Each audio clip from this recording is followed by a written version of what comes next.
This is a conversation with John O'Keefe, Head of Marine Affairs for North America at Ørsted, brought to you by the URI Graduate School of Oceanography Coastal Resources Center and Rhode Island Sea Grant. Let's start off with a brief introduction. So my name's John O'Keefe. I'm head of marine affairs for North America for Ørsted. I previously worked for Deepwater Wind and was involved in construction during Block Island. I was also the operations and maintenance manager for Block Island when we first went into commercial operations, and I've since transitioned into this new role where I oversee all of the maritime stakeholders for our portfolio level projects in North America. So what is the process of identifying navigational risk at an offshore wind farm? So what we do when we, approach these assessments and how we look at them for Ørsted is, first off, we want to make sure that we have subject matter experts leading the process, and then we try to identify appropriate contractors to do the, whether it's a quantitative or a qualitative assessment, and develop basically an independent third-party report. And then you have to identify all the different stakeholders that are going to be somehow involved or potentially involved with the operation and the construction of a wind farm. And what are the specific navigational risks associated with the Block Island wind farm? So, the obvious ones, the practical ones is, all right, I'm sticking these structures into the water in a waterway that previously did not have fixed structures to the bottom, right? So those become a potential hazard to navigation. And that has to go. That's your baseline. So putting these hard structures in the ocean, there was nothing there previously. That's a risk. So how do we look at that? All right, who's using the area? So fishermen. We're outside of shipping routes, so that's a good thing. But you have to include all these different uses in the maritime industry. So you have to look at it from a shipping perspective. You have to look at it from a fishing perspective, both commercial and recreational. You have to look at Coast Guard, DOD. You have to remember the rest of the Department of Defense. So, is there any Navy uses or Marine Corps uses of the area?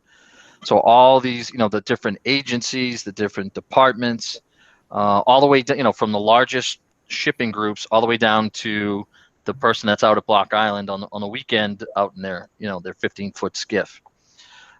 Recreational uses of the area. Recreational fishing, is there charter groups that have gone out there, or will they go out? So that's another piece you have to look at, is because of what you're putting in, are you going to attract different users that didn't previously use that area?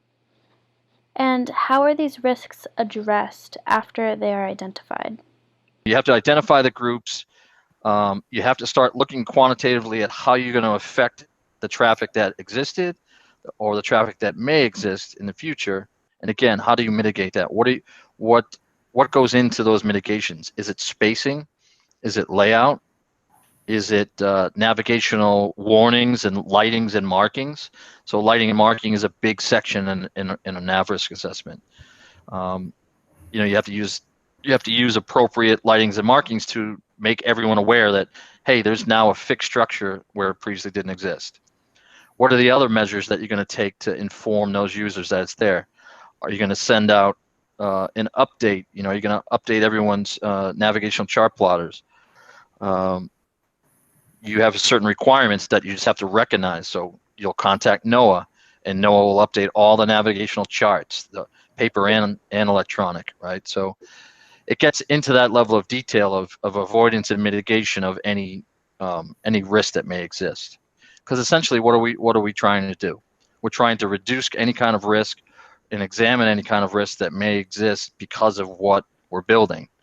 So if you're putting in structure where it didn't exist before, you have to look at how the different ocean users may be impacted and how that risk if that risk increases, at the same time, you have to look at how you can decrease it. So because of what you're doing, if you increase a risk for a certain user group, you have to look at mitigations, changes, or avoidance to get that risk back down below at an acceptable level.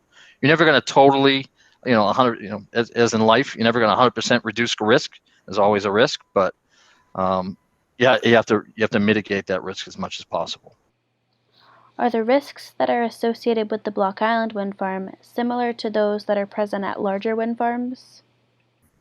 Sure, I'd say in theory, yes. But then, of course, recognizing that what we're doing, say, just in the Northeast, you're multiplying. You got only 5 turbines at Block Island, and it's a 30-megawatt project. Right now, Ørsted alone is looking at 1,700 megawatts of projects that we have in our pipeline right now, just for New England area, right? So the projects may get significantly larger, but the basically the structure of how you look at risk doesn't change. So using that same process to go about how you look at it. It's just everything, you have to do a 10x or 100x as you go about it. Obviously, increased size, you're going to have some increased risk in those projects. So, but it just goes back to your assumptions of how do you mitigate that. How is stakeholder input involved in determining navigational risk? So part of that whole navigational risk assessment, when we look at it, is going out to and doing stakeholder engagement. And that's not quantitative. Obviously, a lot of that is qualitative. So as you're going out and talking to whether it's the pilots that bring the ships in and out of ports, whether it's the commercial fishermen, all the different folks associated with that area, you have to do some outreach to figure out what their concerns are. And then once you do that, you have to then figure out, how do I plug in their concerns into the project plans? Now, that sounds easy, but it's super complicated, right? Because any change that you're making to your project has huge financial implications, right? So changing a layout, while it's, the four of us could say, well, we'll just change the layout to, accommodate as many people as we can. Well, that could have, just that one decision could have a $30 million implication at survey level. So when you go out and just doing site assessment, so you can't make changes without having, you have a knock-on effect throughout the projects. And are there any new mitigation strategies that are being discussed for future wind farms? So we're looking, we're trying to be proactive and look at all the different new technologies that are out there and what can be done, what can be used to, again, if it's practical decisions like that, then we want to be as proactive as possible. So things like AIS, automated identification systems. So you have like basically like a box on your vessel, and it tells all the other vessels in the area on their chart plotter exactly where you are. It's fairly common in commercial shipping and some recreational, but not everyone. Not everyone has one, and there's different types of them. But what it does is it paints an electronic picture of all the traffic. Buoys have them. Down in the Gulf, you'll see oil rigs have them. What we're looking at is the use of virtual AIS. So you minimize the amount of physical footprint that you have to have on each structure. So we're looking at what is the possibility of putting AIS on each structure or using virtual AIS to paint the whole picture of the wind farm on a mariner's screen. Now, looking at advanced technology, the virtual could give us a lot of flexibility rather than go into the expense and time of putting a fixed AIS on each platform or each structure. If you do a virtual AIS setup, you would then give yourself the flexibility to test out. All right, you say your base case is we're going to light up all of the structures with AIS. And then when you get feedback, you could say, all right, and after year one, we'll see how that went, get feedback from those different user groups. And then if we find that it's not exactly what they wanted, then maybe we could tweak that, where you keep the perimeter of the structures with AIS, but you turn off some of the interiors, or all the different variations that you could get into. So that's one of the things that we're looking at now. What are some of the lessons learned about navigational risk from the Block Island wind farm? In terms of navigational risk assessments for Block Island, there's not a lot that we would say that we found that we would want to change going forward. The Coast Guard puts out the navigation circular. That for us is like almost like a checklist of how we go about looking at navigation risk. They have gone forward and recently updated it last year to put forth more guidance and update their guidance. So we found that extremely useful for them to update their own guidance and essentially have a checklist of what needs to be included. For Block Island, I think what we found, some of the lessons learned we found is that, initially people said that they would never go through there. Some of the opposition was they wouldn't fish there, they wouldn't navigate through there. And what we found is complete opposite, is that there has been a ton of traffic. People do fish out at the wind farm. People fish commercially. They fish recreationally.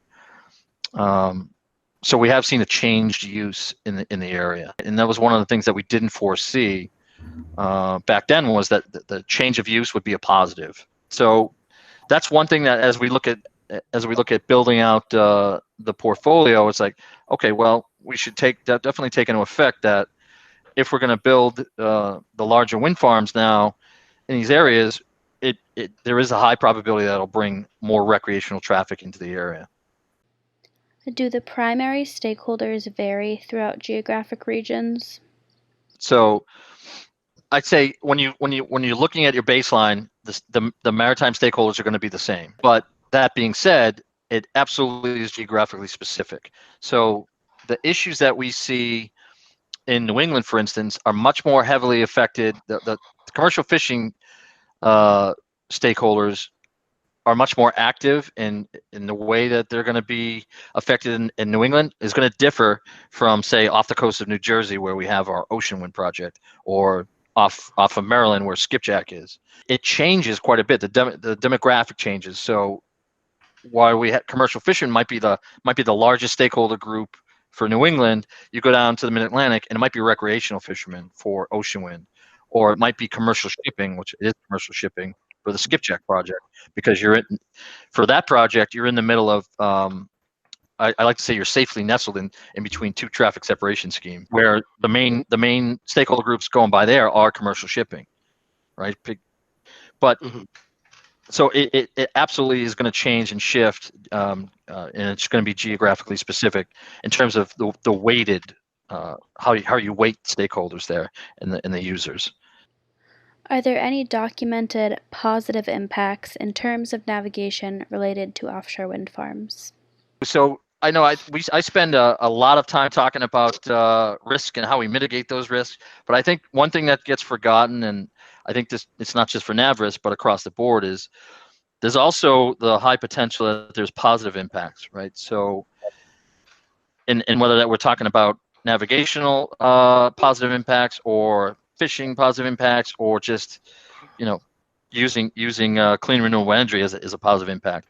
When we apply that to nav risk, I'll just give you, for instance, if we're going to build a project, say down in Maryland, and we're right along those transit traffic separation schemes, we're now putting fixed structures. I've had conversation with pilots that say, well, to be honest, that's really going to aid me in my navigation, because now I'm going to have a row of turbines as a visual guidepost almost, right? So as you come in, you're like, it's just, as a mariner, I like, all right, where's my light? Where's my fixed points, my known points? So having more known points that are lit and give a radar return is actually going to improve my navigational awareness, my navigational understanding of where I'm at, right? Your situational awareness. So that's something I think that always gets buried and doesn't get talked about that much.